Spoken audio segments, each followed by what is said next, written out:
اللہ قرآن میں فرماتا ہے فلا وربک لا یؤمنون حتی یحکموک فیما شجر بینہم، میرے محبوب تیرے رب کی قسم۔ امام فخر الدین رازی نے بڑا پیارا جملہ لکھا ہے، علامہ اسماعیل حقی نے بھی لکھا ہے، بہت پیارا جملہ، اللہ کے بیان کرنے کا انداز۔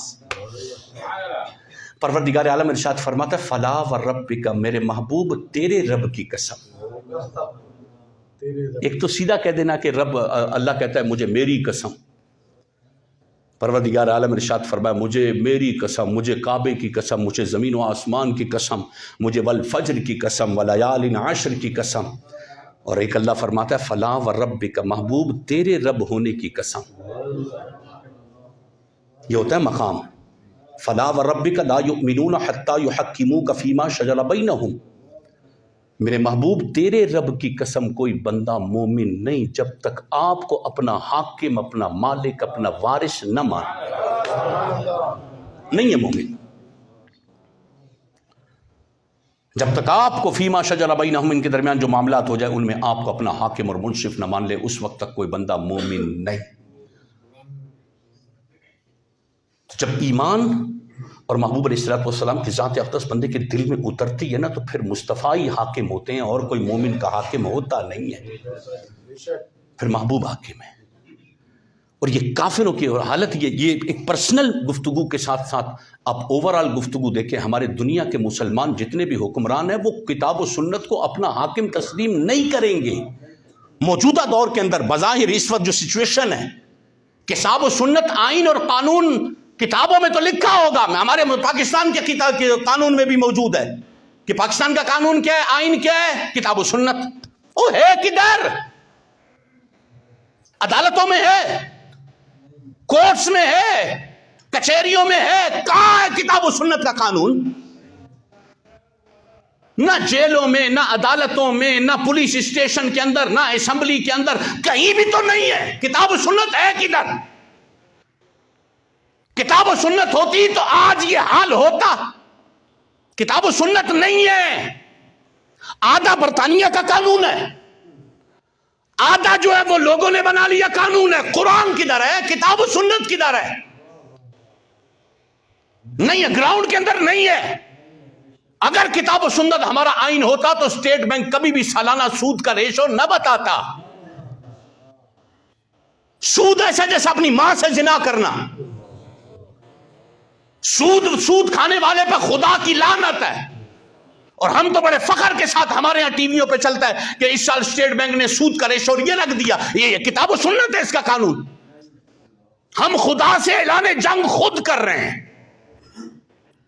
نہیں ہے ہمارا حاکم کتاب و سنت۔ جو گراؤنڈ ریئلٹی میں جو ریئلٹی ہے اس کو ہمیں تسلیم کرنا پڑے گا۔ ہے تو گراؤنڈ میں پتہ نہیں نظر نہیں آتا۔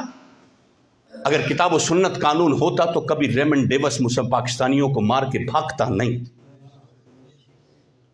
اگر کتاب و سنت قانون ہوتا نا تو ہمارے مسلمان اتنے مرتے نہیں۔ کتاب و سنت ہمارا قانون معذرت کے ساتھ نہیں ہے۔ کون سے بینک میں کتاب و سنت ہے؟ ساری دنیا کو پتہ ہے اسٹیٹ بینک اور ہمارے بینکنگ کی جتنی بھی ڈپارٹمنٹس ہیں وہ سارے سود پر چلتے ہیں۔ ہاں وہ الگ ہے، بکنے والے مولوی بھی ہیں، 500 روپے میں مفتی کا فتویٰ بھی بک جاتا ہے، وہ حلال کو حرام بھی کر دیتے ہیں، وہ جائز کے فتوے بھی مل جاتے ہیں، وہ سارا کچھ مل جاتا ہے۔ وہ کبھی بھی جتنی بھی انشورنس کمپنیاں ہیں اس پر بھی آپ کو فتوے مل جائیں گے۔ کون سے سود والے مسئلے پر فتویٰ نہیں ہے کسی مولوی کا؟ سب کا مل جاتا ہے، سارے فتویٰ جا۔ دل یہ ادھر، حاکم کون بنا؟ قرآن کہتا ہے یہ منافقوں کی علامت ہے۔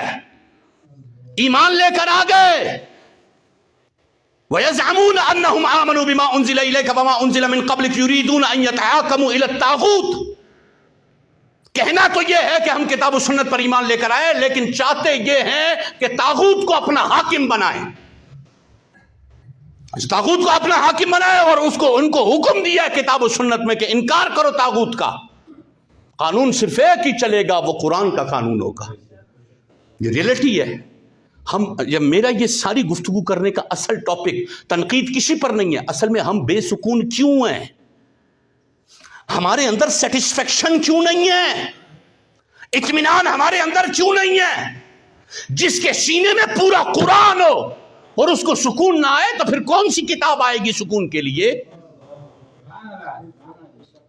وہ آخری نبی سے بڑھ کر دنیا میں کوئی نبی نہ آیا تھا نہ آئے گا.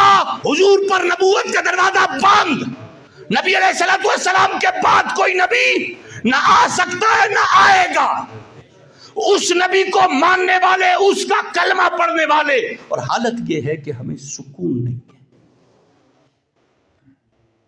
ان کے صحابہ کو بھی مانے، اہل بیت کو بھی مانے، قرآن کو بھی مانے. اور یہ بھی عقیدہ ہمیں بچپن میں پڑھایا ایمان مفصل، ایمان مجمل میں، کہ تقدیر کے اچھے اور برے ہونے پر بھی ایمان رکھنا ایمان ہے. جو ہوتا ہے خدا کی طرف سے ہی ہوتا ہے. کسی کو کوئی طاقت نہیں ہے، نہ کوئی کسی کا ایک لمحہ لے سکتا ہے، نہ کسی کو زندگی کا کوئی ایک لمحہ دے سکتا ہے. یہ تو ایمان ہے. سارا کچھ جب رب کی طرف سے تو پھر ٹینشنیں کس چیز کی، پریشانیاں کس چیز کی. آپ درد میں اندر ہے، ایک لمحے کے لیے سوچئے گا، آپ درد میں، آپ تکلیف میں ہیں، آپ پریشانی میں ہیں، آپ کو بہت مجبوری ہے، آپ بیمار ہیں، ڈاکٹر کے پاس پیسے، ڈاکٹر کو دینے کے لیے پیسے نہیں ہیں، گھر میں پکانے کے لیے روٹی نہیں ہے، آپ بالکل تھک گئے. کیا خدا بھول گیا آپ کو؟ رب آزما رہا ہے. یہی تو امتحان ہے.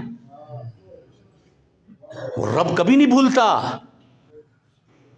وہ ایک مشہور، ایک سمجھانے کے لیے ایک حدیث پاک مشہور پیش کی جاتی ہے کہ رحمان جو ہے وہ بندے سے 70 ماؤں سے زیادہ پیار کرتا ہے.